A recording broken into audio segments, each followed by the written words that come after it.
Hello बच्चों, नमस्ते। कैसे हैं आप सब लोग। स्वागत करती हूँ आप सबका आपके अपने यूट्यूब चैनल एक चाणक्य विद्यापीठ के ऊपर।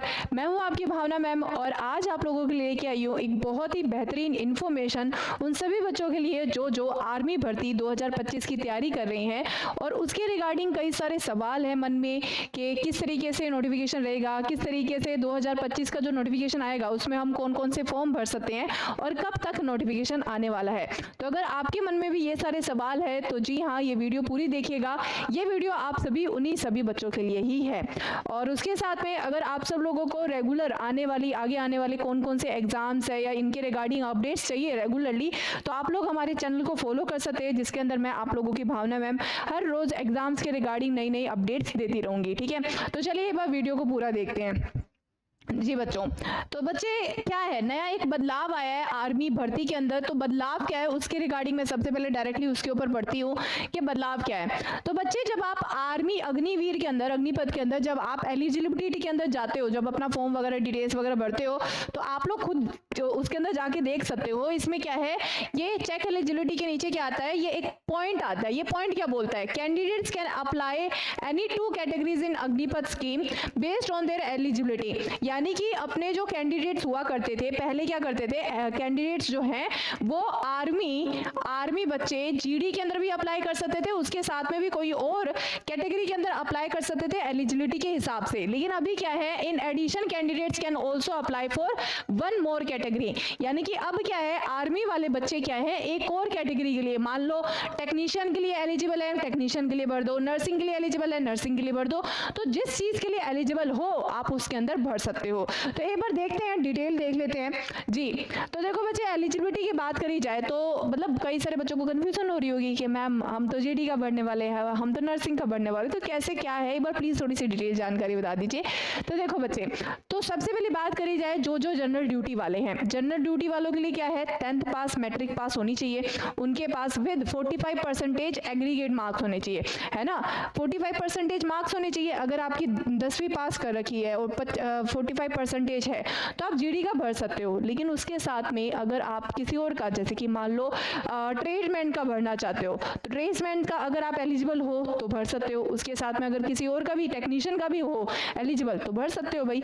तो बस बेसिकली बात है कि अगर आप उसके लिए एलिजिबल हो तो आप वो फॉर्म भर सकते हो। ठीक है जी। और उसके अलावा बात करी जाए और 33% होना चाहिए। ये ध्यान में रखिएगा कि हर एक सब्जेक्ट के अंदर जो भी आपका सब्जेक्ट है, इंग्लिश मैथ साइंस जो भी हो गया आपका सब्जेक्ट, उसमें 33% हर एक सब्जेक्ट में होना चाहिए। ठीक है जी। और वैसे 17.5 से 21 साल उम्र तो आप लोगों की है ही, ये तो आपको पता ही है। तो नेक्स्ट देखिए, टेक्नीशियन की बात करी जाए तो टेक्नीशियन में आप लोगों को पता ही होगा, जैसा कि जी एक सेकंड रुकिएगा जी। तो टेक्नीशियन में क्या होता है, टेक्नीशियन में 10+2 होती है ना। सबको पता है कि आर्मी अग्निवीर टेक्नीशियन में क्या होती है, 10+2 इंटरमीडिएट होती है। साइंस सब्जेक्ट होना चाहिए, साइंस फिजिक्स केमिस्ट्री और मैथ होना चाहिए, और इंग्लिश भी होना चाहिए। टेक्नीशियन के अंदर इंग्लिश भी मांगा जाता है, ठीक है, विद मिनिमम 50% मार्क्स होने चाहिए और 40% ईच सब्जेक्ट के अंदर। तो अगर आप लोगों के 10+2 है तो टेक्नीशियन वाले जीडी का भी भर सकते हैं, है ना, क्योंकि जीडी में क्या है 10th मांग रखी है, 10th विद कितने 45% मार्क्स, और टेक्नीशियन में क्या है 10+2 मांग रखी है 50% सब्जेक्ट में, तो आप ना जी हाँ। तो ये होता है हमारा टेक्नीशियन का। और बाकी टेक्नीशियन में कौन कौन से किस किस के अंदर आप फील्ड में भर सकते हो, तो ये सारी फील्ड होगी हमारी। ओके, नेक्स्ट आता है अग्निवीर, कौन सा बच्चे, office assistant, store keeper and technical. So basically clerk वगैरह के बारे में बात करी गई है। तो इसके अंदर आप लोगों के 10+2 या इंटरमीडिएट एग्जाम होने चाहिए। कितने पॉइंट जी, तो ये भी हमारा टेक्निकल का ही है हमारा, ठीक है जी। ऑफिस असिस्टेंट वगैरह ये टेक्निकल का ही हो जाता है। तो इसमें 10+2 मार्क्स बोल रखा है, ठीक है, 10+2 होनी चाहिए। 60% ऑल ओवर मार्क्स होने चाहिए और 50% ईच सब्जेक्ट होना चाहिए।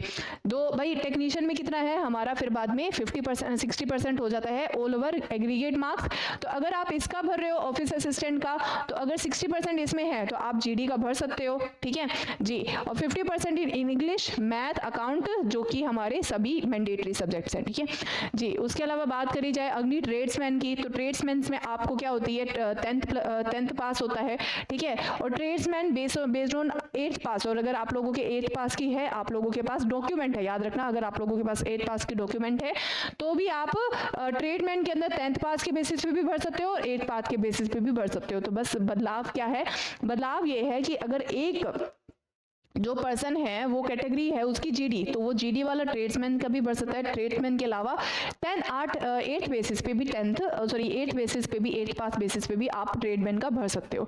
तो ये सब हो जाते हैं हमारी 10th क्लास, सिंपल है, ठीक है। 10th क्लास होती है 33% हर एक सब्जेक्ट में होना चाहिए, ठीक है जी। और इसके अंदर भी क्या है जी, जो कंप्लीट एग्रीगेट मार्क्स तो पूछ नहीं रखा है, 33% हर एक सब्जेक्ट में होना चाहिए, किसमें, 8th पास के अंदर, ठीक है जी। तो ये सारी हमारी इन्फॉर्मेशन थी।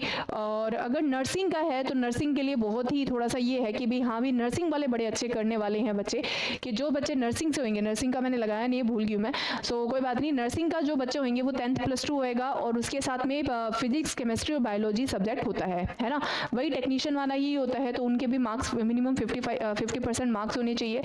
लेकिन दिक्कत क्या होती है बच्चे, तो जो नर्सिंग के होंगे और जो टेक्नीशियन होंगे, तो नर्सिंग और टेक्नीशियन वाले नर्सिंग और टेक्नीशियन का तो भरेंगे ही, लेकिन साथ में वो जीडी का भी भरेंगे, वो ट्रेड्समैन का भी भरेंगे, है ना। तो यहाँ पे आप लोगों का क्या होने वाला है, कंपटीशन बढ़ने वाला है। क्योंकि देखो बच्चे, एक हो गया टेक्नीशियन का, ठीक है, और एक हो गया नर्सिंग का, ठीक है। नर्सिंग तो उनका वो रखा है कि जो नर्सिंग के थे, पहले क्या था, नर्सिंग के थे तो सिर्फ नर्सिंग का ही भर सकते थे, उसके अलावा एक और एक्स्ट्रा भर सकते थे। तो अभी क्या हो गया, टेक्नीशियन जो है वो जीडी का भी भर सकता है, टेक्नीशियन जो है वो आपका ट्रेड्समैन का भी भर सकता है, हो गए भाई ये सब बात, ठीक है। नर्सिंग जो है वो जीडी का भी भर सकता है, नर्सिंग जो है वो ट्रेड्समैन का भी भर सकता है। तो इसका मतलब क्या है, इसका मतलब है बच्चों आपका कंपटीशन हाई होने वाला है, जी हाँ। क्योंकि अब आप लोगों की क्या है, अगर जो टेक्नीशियन वाले जो जीडी के अंदर घुसेंगे तो वो लोग कंपटीशन को बढ़ाएंगे, नर्सिंग वाले जीडी और ट्रेड्समैन के अंदर घुसेंगे तो भी वो कंपटीशन बढ़ाएंगे। तो अल्टीमेटली क्या है, ये लोग कंपटीशन बढ़ा सकते हैं। तो अगर आप लोगों का पहले आप लोगों की परसेंट जो है वो 40 या फिर 35 अगर मार्क्स पे हो जाता था, तो वो लोग क्या करेंगे, 41 करेंगे, 42 करेंगे, यानी कि कट ऑफ को बढ़ाने का काम करेंगे।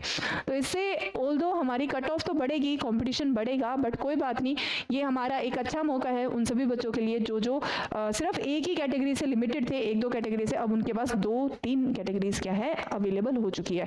सो कांग्रेचुलेशंस बच्चों। तो कई मतलब ये हो जाएगा कि कम से कम कई एक कैटेगरी ना मिली तो दूसरी कैटेगरी तो अवेलेबल रहेगी। सो ये बहुत ही अच्छा बदलाव है और उम्मीद करती हूँ आप लोगों को ये बदलाव समझ में आ गया होगा। और अगर आप लोगों को आगे ही इसी तरह की एग्जाम से रिलेटेड नई जानकारियाँ हासिल करनी है और नोटिफिकेशन आप लोगों को रेगुलर अपडेट्स चाहिए, तो आप लोग हमारे चैनल को सब्सक्राइब कर सकते हो।